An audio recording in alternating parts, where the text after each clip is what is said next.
வரக்கூடிய நாடாளுமன்ற தேர்தலில் பாஜகவுடன் சேர்ந்து தேர்தலை சந்திக்க தயாராக இருப்பதாக சமத்துவ மக்கள் கட்சி தரப்பிலே சரத்குமார் அவர்கள் அறிக்கை வெளியிட்டிருக்கிறார். 2 கட்டமாக நடந்த பேச்சுவார்த்தையில் உடன்பாடு ஏற்பட்டு கூட்டணி அமைத்து தேர்தலை சந்திக்க முடிவெடுத்திருப்பதாகவும் தற்பொழுது சமத்துவ மக்கள் கட்சி சார்பிலே அதிகாரப்பூர்வமாக அறிக்கை வெளியிட்டிருக்கிறார்கள். கடந்த 28ஆம் தேதி பாஜகவுடைய நாடாளுமன்ற தேர்தல் குழு சமத்துவ மக்கள் கட்சி தலைவர் சரத்குமாரை நேரடியாக சந்தித்து கூட்டணி குறித்து பேச்சுவார்த்தை நடத்தியிருந்தார்கள். இதில் ஒருமித்த கருத்துகள் உடன்பட்டதால் நேற்றைய தினம் மத்திய அமைச்சர் எல் முருகன், அதே போல ராஜா, தமிழக பொறுப்பாளர்கள், தேசிய செயலாளர்கள் அரவிந்த் மேனன் என 3 பேர் சரத்குமார் அவர்களை சந்தித்து கூட்டணி பேச்சுவார்த்தையை நடத்தியிருந்தார்கள். இந்த பேச்சுவார்த்தையின் போது 2 கட்டங்களாக நடந்த பேச்சுவார்த்தையில் உடன்பாடு ஏற்பட்டதால் வரக்கூடிய 2024 நாடாளுமன்ற தேர்தலை பாஜகவுடன் தேசிய ஜனநாயக கூட்டணியில் இணைந்து தேர்தலை சந்திக்க தயாராக இருப்பதாக சமத்துவ மக்கள் கட்சியினுடைய தலைவர் சரத்குமார் அறிக்கை வெளியிட்டிருக்கிறார்.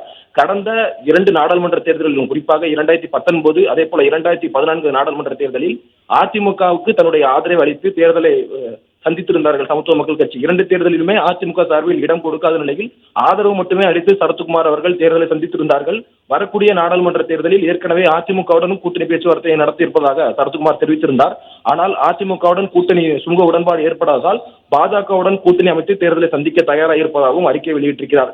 இந்த நாடாளுமன்ற தேர்தலில் கண்டிப்பாக தேர்தலில் போட்டியிட வேண்டும் என சமத்துவ மக்கள் கட்சியுடைய மாவட்ட செயலாளர்கள் உட்பட மூத்த நிர்வாகிகள் சரத்குமாரை ஒருமித்த கருத்துடன் வலியுறுத்தியதன் காரணமாக இந்த நாடாளுமன்ற தேர்தலை பாஜகவுடன் சேர்ந்து எதிர்கொள்ள இருப்பதாகவும் சரத்குமார் தன்னுடைய அறிக்கையை வெளியிட்டிருக்கிறார்.